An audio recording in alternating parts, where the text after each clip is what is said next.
It was an ordinary holiday morning, the kind where the sun seemed to promise a day of leisure and laughter. I was in the hallway, coaxing my son, Harry, to hurry up for his baseball game when the world as I knew it shattered. Opening the door, I froze.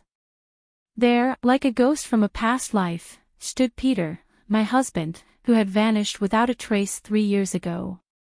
"This is our home," he declared, his voice a strange mixture of assertiveness and uncertainty. Before I could fully process his presence, another figure emerged from behind him, Daisy, my sister-in-law. The sight of her stirred a nest of vipers in my stomach. "We're going to take custody of Harry," Daisy said, her voice dripping with a sickly sweetness I remembered all too well. How many times had I speculated about this very scenario? Peter and Daisy disappearing around the same time couldn't just be a coincidence. But with the whirlwind of daily life and limited resources, I had never been able to dig deeper into their disappearance. Lost in these thoughts, I barely registered Harry's voice behind me. "Hey, Mom, who are you talking to?" My heart clenched. He stood there, my brave little boy, unaware of the storm about to break. Daisy turned her predatory smile towards him.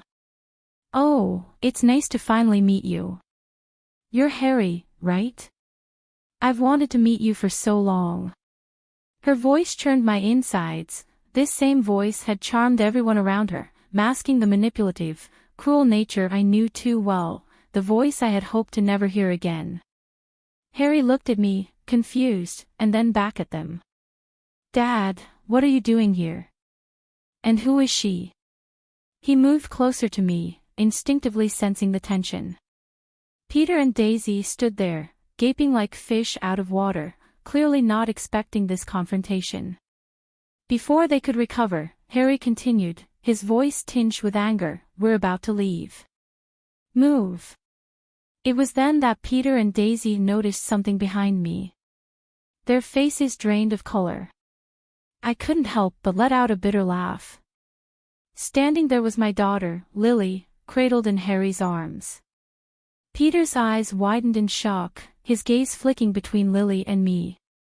"Peter, Daisy," I started, my voice steady despite the chaos in my heart. 3 years ago, you left without a word. I was left alone to pick up the pieces, to raise Harry, and to face an unexpected pregnancy. I paused, letting the weight of my words sink in. Daisy's eyes narrowed, but I continued, "I'm not the same person you abandoned. I fought hard to build a life for my children and me, and I won't let you waltz back in to destroy that." Their faces reflected shock, disbelief, and, for a fleeting moment, guilt. But it was too late for guilt, the wounds they had inflicted ran too deep. "Please leave," I said firmly. "You have no right to be here." Peter opened his mouth, likely to spout some excuse or plea, but I didn't want to hear it. I closed the door on them, on the past they represented. Turning back to my children, I saw Harry looking at me with newfound respect, and Lily gurgling blissfully, unaware of the storm that had just passed. I took a deep breath, steadying my racing heart. This was just the beginning. The battle lines were drawn, and I was ready to fight for my family's future. The days following Peter and Daisy's unwelcome visit were a whirlwind of emotions and memories, a tidal wave that threatened to drown me. I found myself revisiting the dark days after Peter's disappearance, the sleepless nights filled with worry, and the countless hours I spent questioning what I could have done differently. Harry had struggled the most. Once a cheerful and outgoing boy, he became sullen and withdrawn, his bright eyes dimming. I remembered the countless dinners he pushed away, the school events he begged me to skip, and the cold, distant looks that replaced his warm smiles. It tore at my heart, but I couldn't find a way to reach him. As I brooded over these memories, Lily's innocent laughter echoed through the house, a stark contrast to the storm raging within me. She was my unexpected blessing, a light in the darkness of Peter's betrayal. Her birth had been a turning point for me, a moment of profound strength and vulnerability. One evening, as I tucked Harry into bed, he turned to me with serious eyes. "Mom, why did Dad leave us? Did we do something wrong?" His question hit me like a physical blow. "No, honey, you did nothing wrong," I assured him. "Sometimes adults make choices that don't make sense, and it's not because of anything you did." "But why did he come back? And with Aunt Daisy?" The confusion in his voice was heartbreaking. I sighed, searching for the right words. "I don't know why they came back, but I do know that we are a family, you, me, and Lily. We'll get through this together." He nodded slowly, his young face etched with worries no child should bear. "I trust you, Mom. I just wish things were like before." I kissed his forehead, whispering, "I know, my love. I wish that too." The next day, I was jolted out of my reverie by a call from my lawyer, Mr. Thompson. "Maya, we need to discuss your legal options. Peter and Daisy's claim is baseless, but we should prepare a case." I listened, my mind racing. This was my chance to fight back, to ensure that Peter and Daisy couldn't hurt us anymore. "Let's do it," I said firmly. "I want to protect my children, and I won't let them be used as pawns in whatever game Peter and Daisy are playing." Mr. Thompson's voice was reassuring. "You're making the right decision. I'll start preparing the documents. We'll show them that they can't just walk over you." As I hung up, a sense of determination settled over me. Peter and Daisy had underestimated me, thinking I would crumble under their pressure. But they were wrong. I was stronger now, tempered by the trials I had faced. I looked at Harry playing with Lily and knew that I would do whatever it took to keep them safe. This was no longer just about revenge, it was about justice for my children and me. Peter and Daisy had awakened a fierce protectiveness in me, and I was ready to fight back with everything I had. As the days turned into weeks, my resolve hardened like steel. I was prepared for the legal battle ahead, but nothing could have prepared me for the emotional warfare that ensued.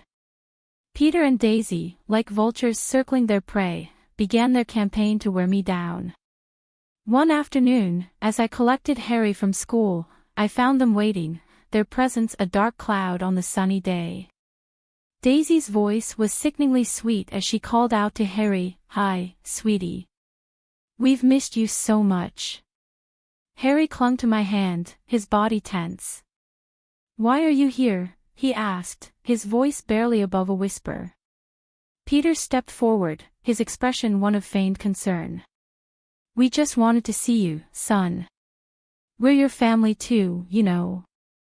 I felt a surge of anger.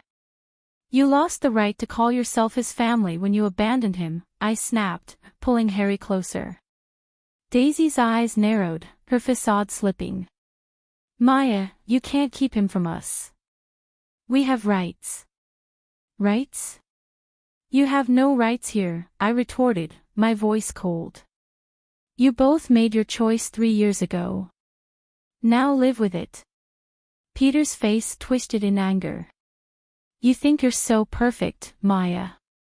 You're just a bitter woman who couldn't keep her husband happy." I could feel Harry's grip tighten on my hand, his small body shaking. "Let's go, Harry," I said, turning to leave. But Daisy wasn't done. "You'll regret this, Maya. We get what we want.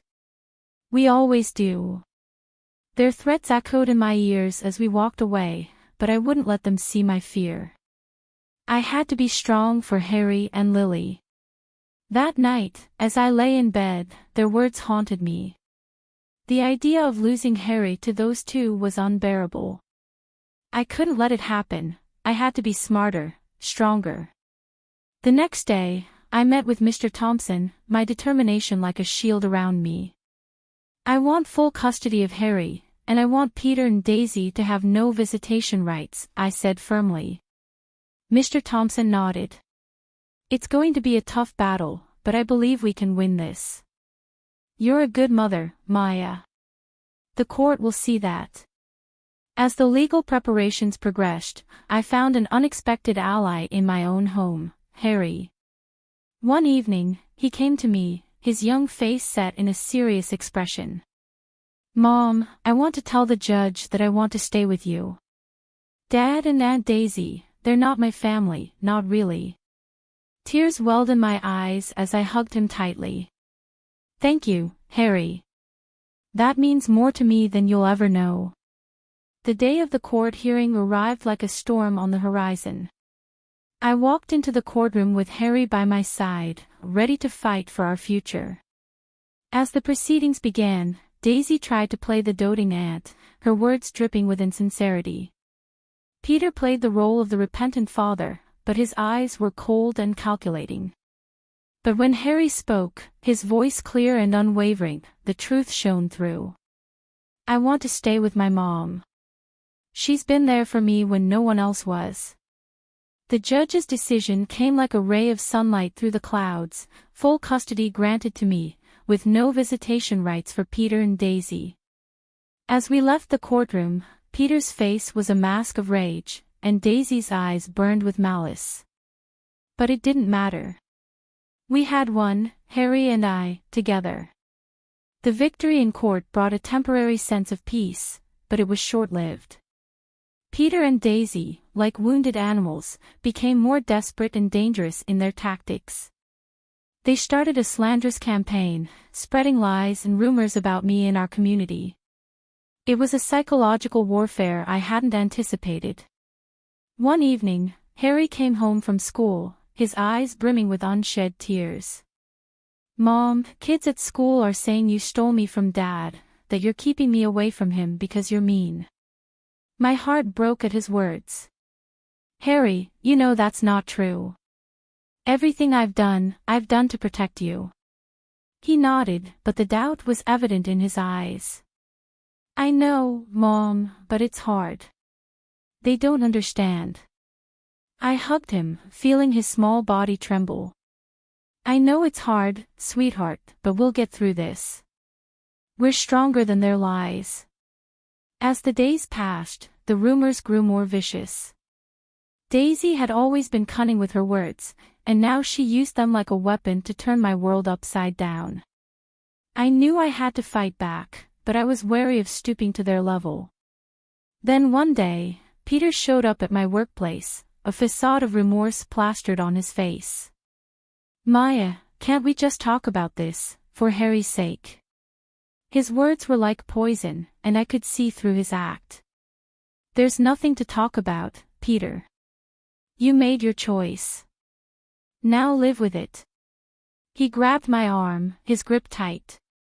"You're ruining my life, Maya. You and that kid." I pulled away, my voice steady. "No, Peter. You did that all by yourself." As I walked away, his parting words sent a chill down my spine. "This isn't over, Maya. I won't give up that easily." The legal victory had given me custody of Harry, but it hadn't ended the war. Peter and Daisy were relentless, and I could see the toll it was taking on Harry. He was caught in the middle of a battle he didn't understand, torn between his biological father and the mother who had never left his side. One night, Harry came to me, his face etched with conflict. "Mom, what if Dad changes? What if he wants to be a real dad?" His words hit me hard. "Harry, I know he's your dad, and it's normal to hope for that. But we have to see people for who they are, not who we want them to be." Harry was silent for a moment, then looked up at me, his eyes clear. "I know. I just wish things were different." I held him close, whispering, "I do too, Harry. I do too." Despite the ongoing battle, I had to ensure that Harry and Lily remained my priority. They were my strength, the reason I fought so hard, and I would do anything to protect them, to give them the life they deserved, free from the shadows of Peter and Daisy's deceit. The relentless campaign by Peter and Daisy took a darker turn, evolving into outright harassment. They seemed to be everywhere, outside my workplace, near Harry's school, always lurking, always watching. It was a psychological siege, and I felt its weight every day. But I refused to be intimidated. It was time to hit back, to make them realize they couldn't trample over our lives without consequences. I scheduled a meeting with Mr. Thompson, my resolve like iron. Mr. Thompson, it's time we take more aggressive legal action.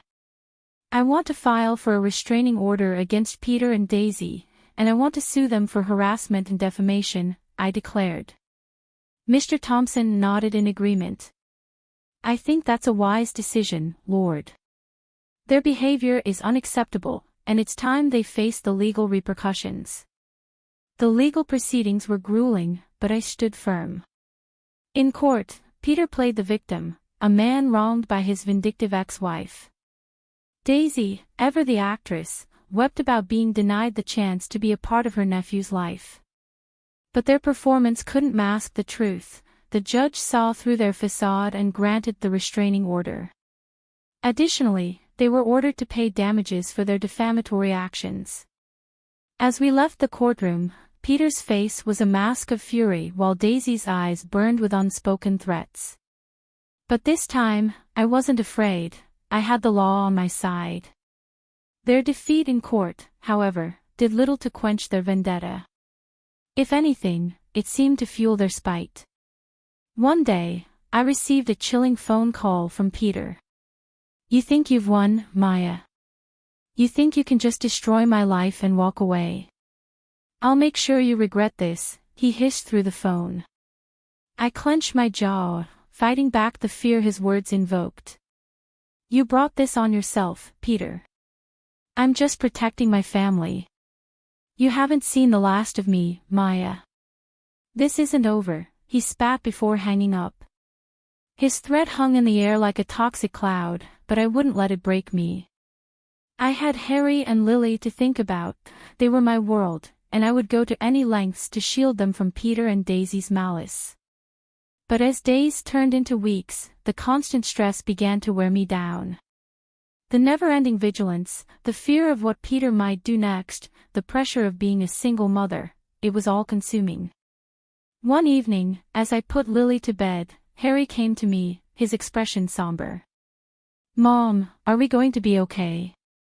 Dad sounded really mad on the phone. I pulled him into a hug, my heart aching for the worry he had to bear. We're going to be okay, Harry. I won't let anything happen to us, I promise. But even as I spoke the words, I knew the battle was far from over. Peter and Daisy were like a storm on the horizon, and I needed to be ready for whatever they threw our way. The weeks following the court ruling were a tense and watchful time. Peter and Daisy, now bound by the restraining order, had receded into the shadows. But their silence was more unnerving than their threats. I knew this lull was just the calm before another storm. Then it happened. Daisy, in a move of sheer desperation, orchestrated a public scene. I was picking up groceries when she appeared out of nowhere, screaming accusations. You're a monster, Maya. You've torn our family apart. Daisy wailed, drawing the attention of bystanders. I stood my ground, my voice steady. Daisy, you need to leave. You're violating the restraining order. Her face twisted in rage. I don't care. The world needs to see what kind of person you really are. But her theatrics backfired. The store manager, recognizing the disturbance, called the police. As they escorted a hysterical Daisy away, her image of the wronged aunt crumbled. This public meltdown was the final straw. The police charged Daisy with violating the restraining order and public disturbance. Peter, too, faced consequences. His involvement in the harassment and defamation, now fully exposed, led to his arrest. As I watched them being taken away, a part of me felt a pang of pity.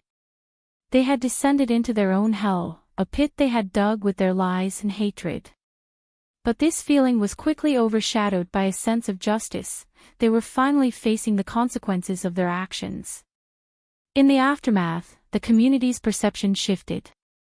The truth about Peter and Daisy's deceit and manipulation became apparent. People who had once whispered behind my back now offered their apologies and support. Harry, witnessing the downfall of his father and aunt, had mixed emotions. "Mom, is it wrong to feel happy about Dad and Aunt Daisy getting arrested?"